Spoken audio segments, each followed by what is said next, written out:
So I guess you could say they're dying on the dock of a bay.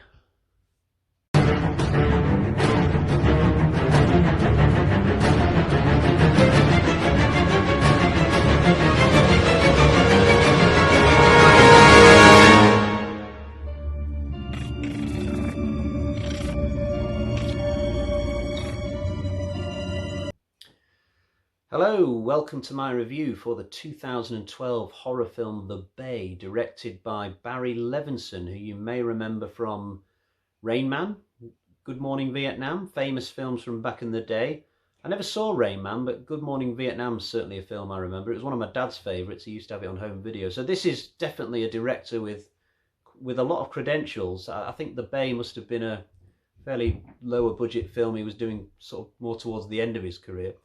And it's a film that's been begging me to watch it pretty much ever since it came out. It's got one of the most distinctive DVD covers you've ever seen. You've probably seen it, even if you've not actually seen the movie.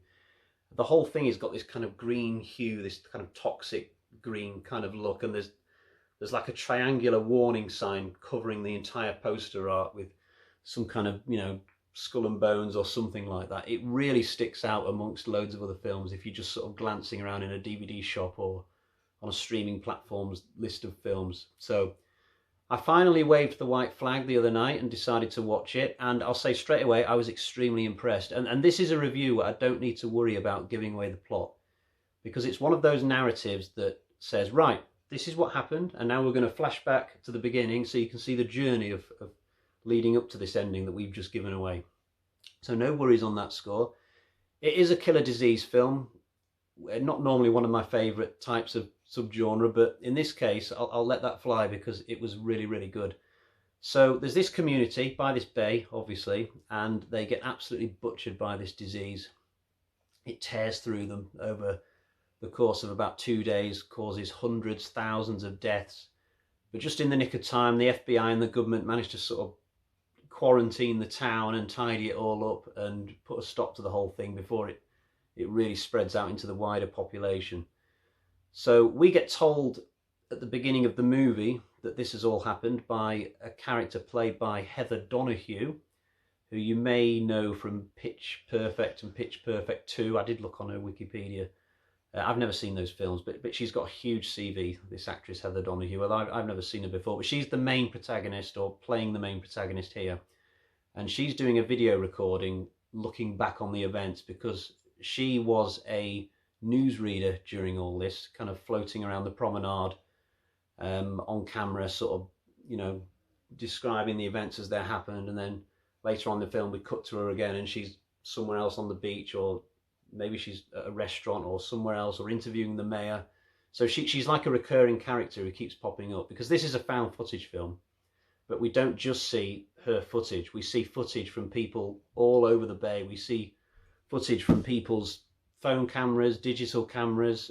We hear the audio on police scanners, Zoom calls, anything like that you can think of, we see it. So the whole film is just a complete mixture of footage of all types captured by all the local populace during this 48 hours of madness. So to begin with, we see videos where everybody in the township seems okay and there's just one or two people starting to catch boils and people are looking at them really funny. And then, towards the latter part of the film, the footage that we see, there's bodies all over the place, it's dark, there's just a few people left who've not caught the disease.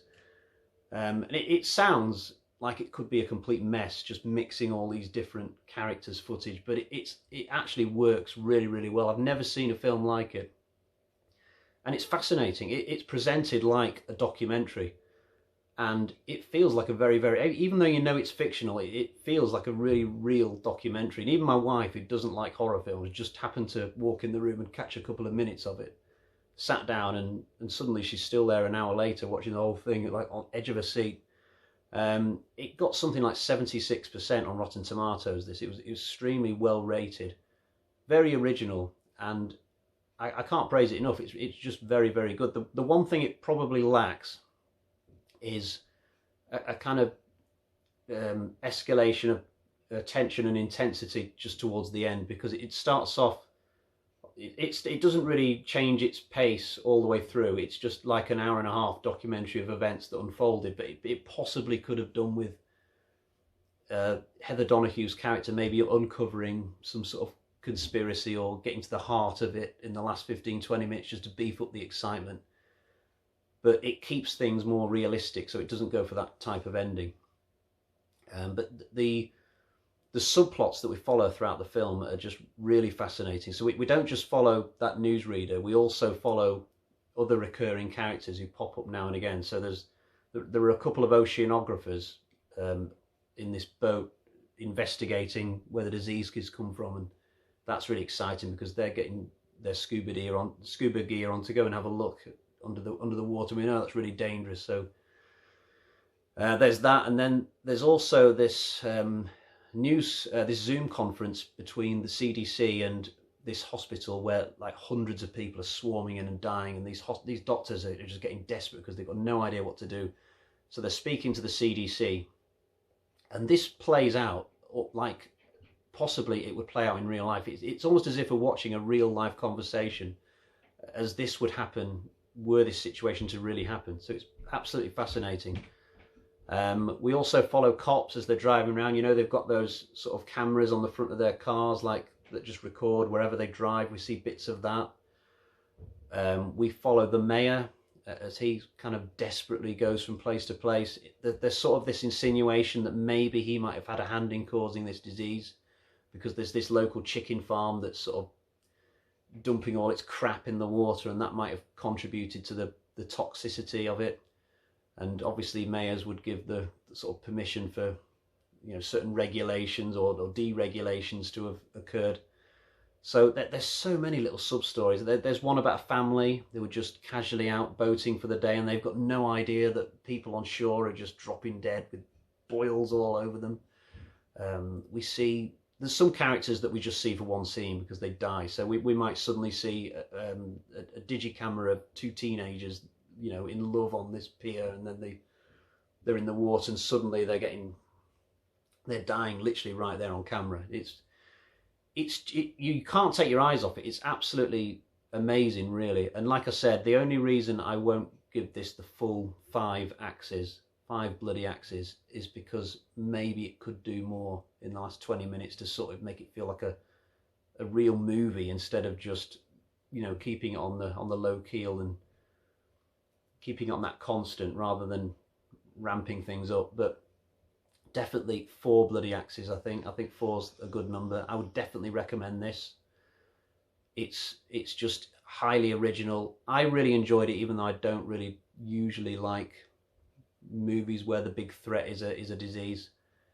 And I just think it's great. I just think it's a standalone film. Don't need any sequels. This is just a complete one-off, and you should really give it a try if you haven't already. So that is my review for The Bay. I'll see you again next time.